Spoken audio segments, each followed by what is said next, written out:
Hello, my name is Mark Allen of Bellingham, Washington, and welcome to yet another Mark Allen Bicycle Bellingham video. Before I go further, we need to thank Ms. Suzanne Tepper.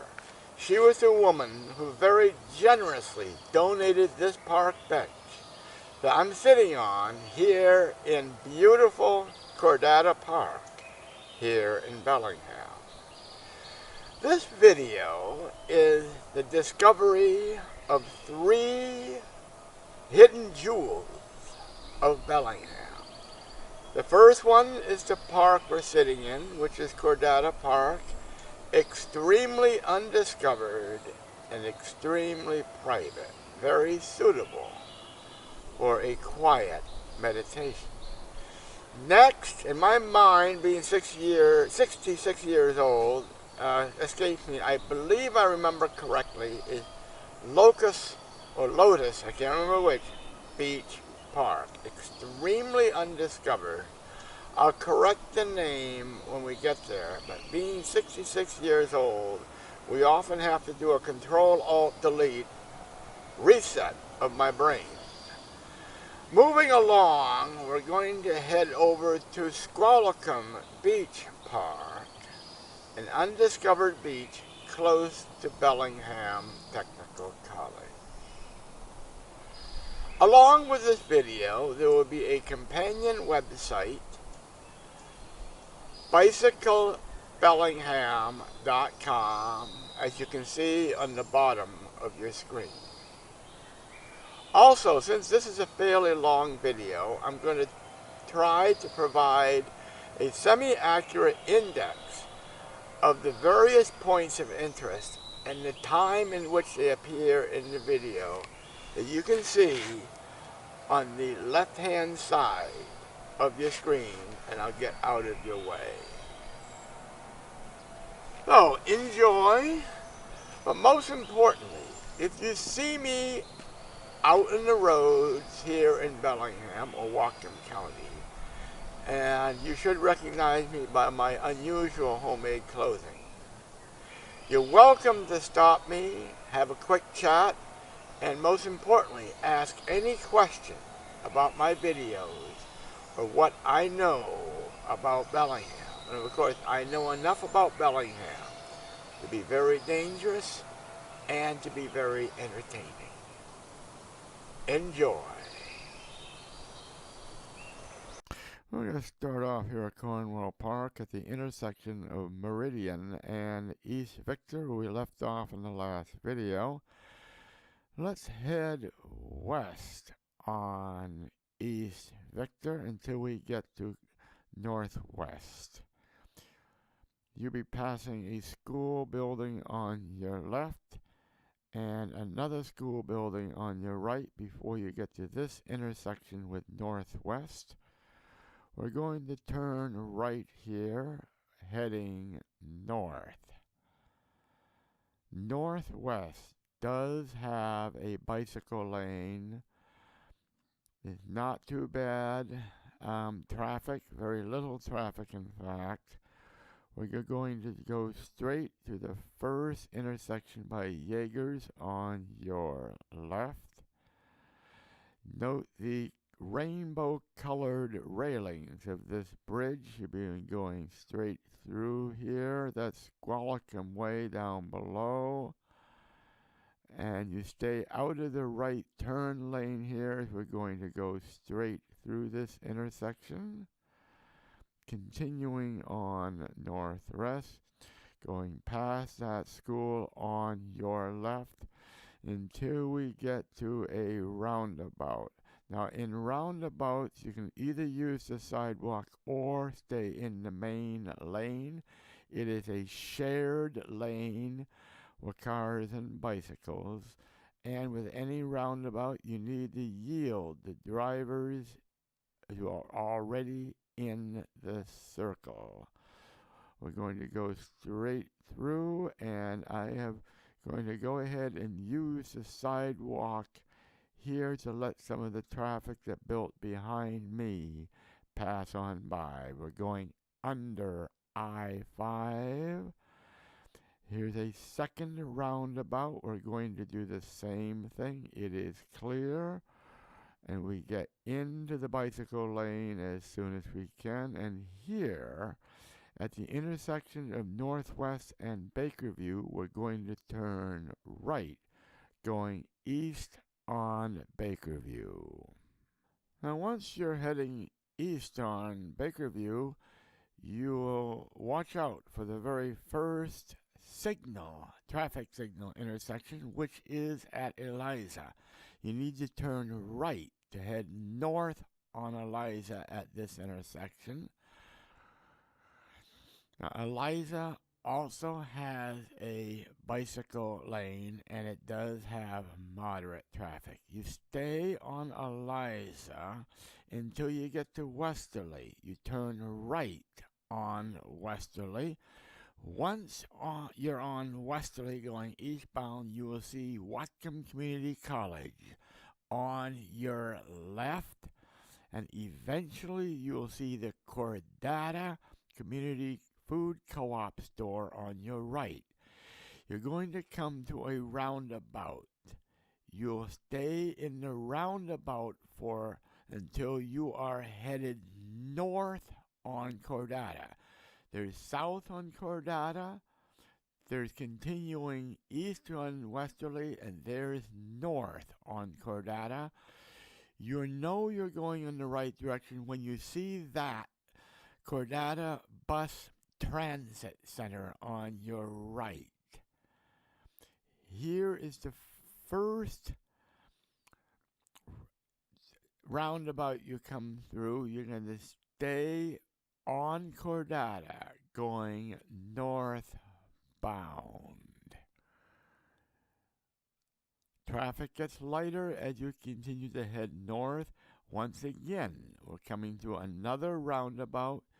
You stay on Cordata going northbound. Both roundabouts do offer the option to use the sidewalk if the traffic is heavy and you don't feel as confident. Now here, going northbound on Cordata, you will eventually come to a stop sign at Horton. After that stop sign, where you go straight, you need to please look carefully for the Park Trail entrance, which will be on your left. It is between two apartment complexes right there. It is very, very easy to miss. Here is a map for your reference, and here are some general photos of the area around the entrance to the park to help you find it. Now here you see a bicyclist making that left-hand turn into the path going into the park. The trails in this park are hard-packed cinder and gravel. If you have medium to large tires on your bicycle, you should do fine. If you have very narrow racing tires, you might face some challenges. The park is quite well undiscovered. It is very, very quiet and secluded. It does have interpretation and some park benches for relaxing. There are no restrooms or other facilities on this park. It is a new park which is still under development. We're going to take a little detour here to show you the entrance from Meadowbrook Avenue in Cordata. You go over a little bridge. The entrance from Meadowbrook is quite visible once you get to the large church at the end of Meadowbrook, as you should, as you will see, there is a roundabout in front of the church. And here's the entrance. It's on the south side of the roundabout. We're going to take a loop around the roundabout, and there is the church right in front of you there. We're going to go past the church on your right around the circle, and there is the entrance to the park, which we're going to go back to where we started from the main trail. There is a single trail that goes through the park, but it does have a loop around a field. We're going to take the loop, but bear in mind that the trail will go past the loop. And now we're going past that bridge. Here's the main path through the park. We're proceeding westbound now through the park, going over the footbridge, over a creek, and let's see, somewhere up here is the path to the loop, which is right here. Now, mind you, if you don't want to take the loop, you can continue to proceed on the main path. The loop has a couple of picnic tables and benches, but beyond that it is relatively undeveloped. But most important, it is extremely quiet. This is a mid-morning that I am on this path, and I only came across one person when I made this entire loop. The man walking his dog right there. So if you just want a quiet walk in solitude, this is the place to be. It is undeveloped, except for those very few amenities, and very, very quiet and pleasant. Very interesting, because it is so gradual, and there's really no sense of direction in this beautiful little park. We're gradually making a loop, and we're going to be headed back eastbound. Before you get to the Horton Street entrance to this park, which is right here, that trail on your right, by the way, does lead you to the Cordata Elementary School. We're going through the middle of this roundabout, which is the Horton Street entrance. You are now headed east on Horton Street. Eventually, this will meet up with Cordata Street, as you can see ahead. We're going to turn right on Cordata Street, headed southbound. We're going to backtrack our entire way until we get to Bakerview. On Bakerview, we're not going to turn. We're going to continue to go westbound on Bakerview. This can get quite busy. You may want to walk this intersection if you don't feel confident with the traffic. We're going to continue to go westbound in Bakerview. You'll be passing the Costco store on your right, and you will be eventually going over I-5. This can be a bit intimidating. You can use the sidewalks and cross the pedestrian signals. Here we're going over I-5. Now that is a right turn only lane. What I try to do is let cars pass and then go back and occupy the rightmost straight through lane as we're going to continue to go westbound on Bakerview. where we'll be coming up to two tricky intersections. The first one is Maplewood, which is right here. You may want to walk this again with pedestrian signals. Once you cross this, the second one is Barnett. Once we pass this storage place, this is the intersection of Barnett. The street we're on, which is Bakerview, will turn into Airport Way as we continue straight. This is narrow bicycle lanes, only 2 lanes, but traffic is fairly light. There is the runway to the airport on your right. Of course, you pass that. There is the signal tower on your right as well. You stay on airport until you get to Marine Drive. On Marine Drive, you'll be turning left to go south on Marine Drive with that left arrow. Now, once we're on Marine Drive, the first stop we're going to make is coming up fairly quickly, and that's at the Scrollacum Overlook, which is right here. It's a very simple park. It does not have beach access. It's important to know that, but it's a great place for a quiet view of Bellingham Bay. Here's a few general shots of the Scrollacum Overlook.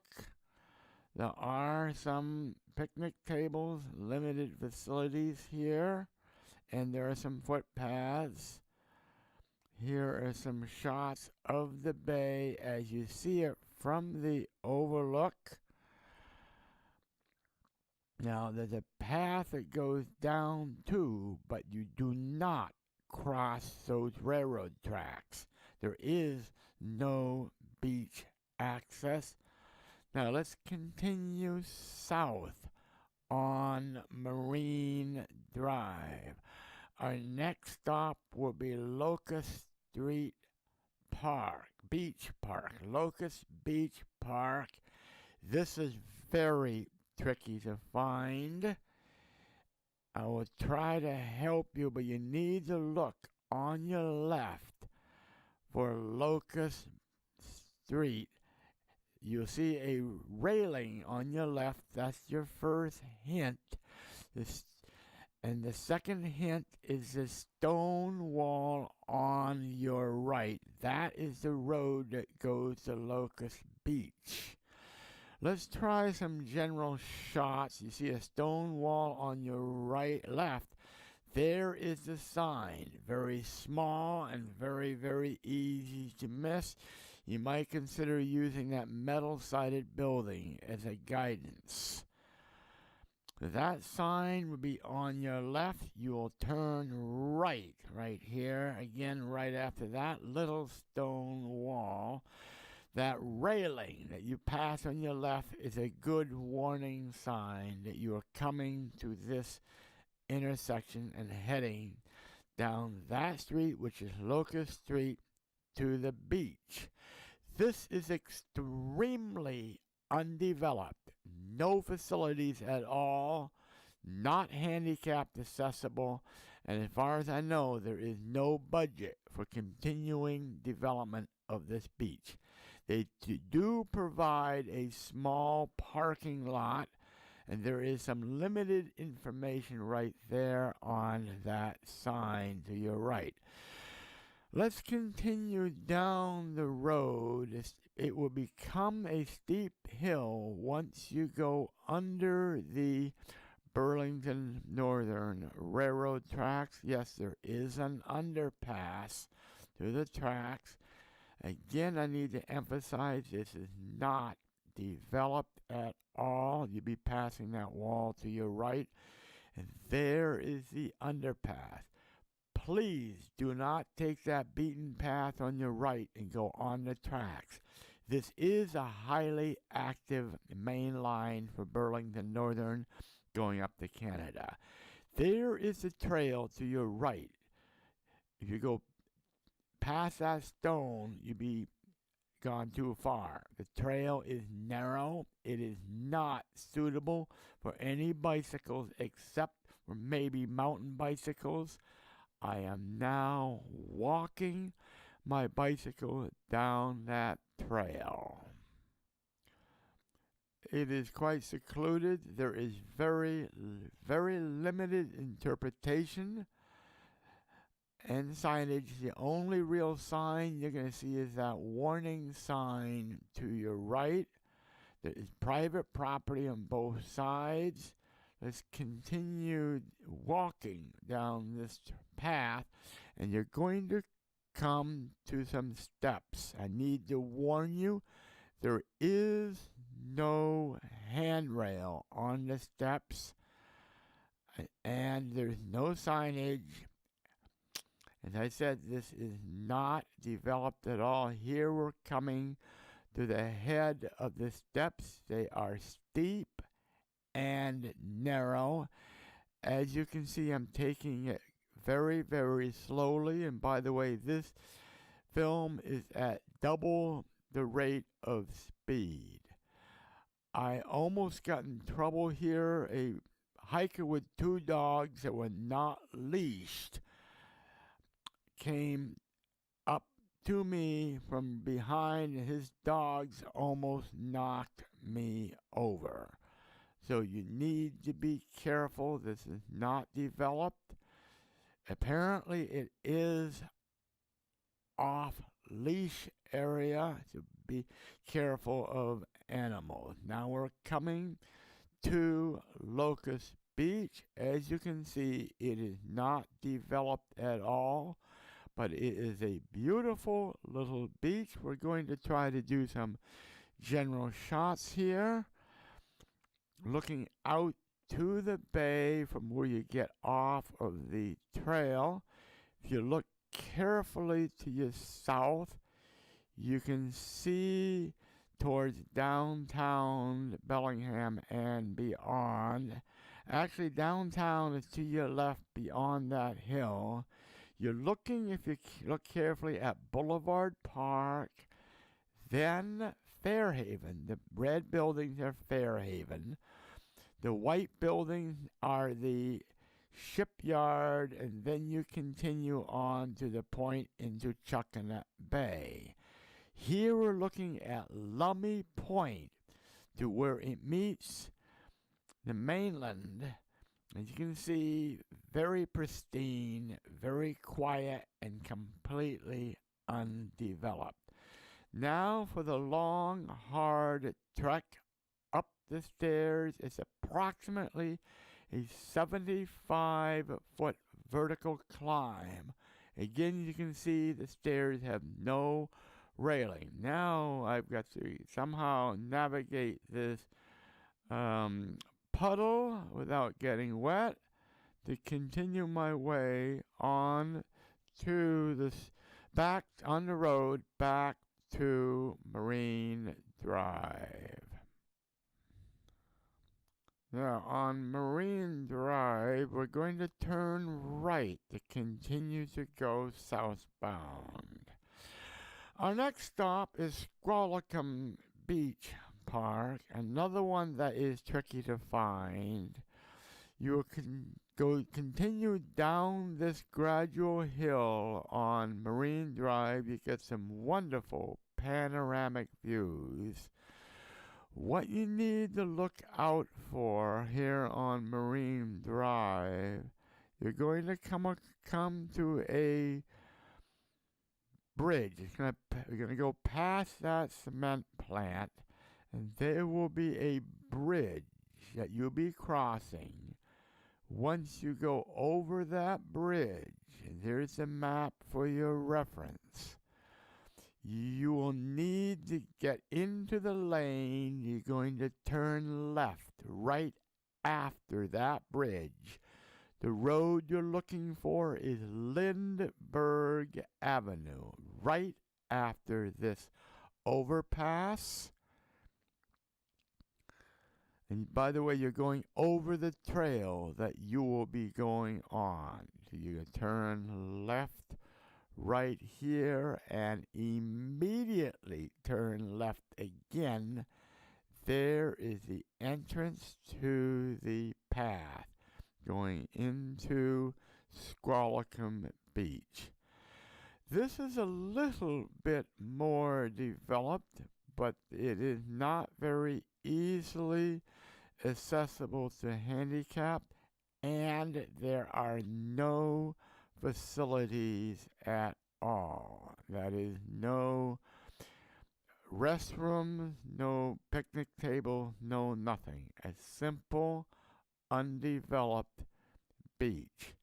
We just went under Marine Drive.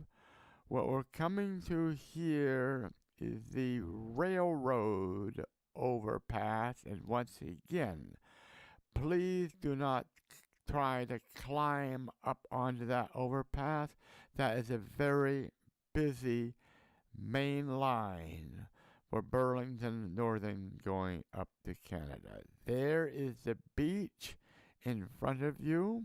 And there is the Tilbury Pier right in front of you. And now let's see what we can see. Looking south, we are looking in toward downtown Bellingham and Western Washington University. And continuing up the point, you could see Boulevard Park and Fairhaven. Now, I want to remind you, Tilbury Pier is not open to the public. There are some very, very tentative plans to opening that pier.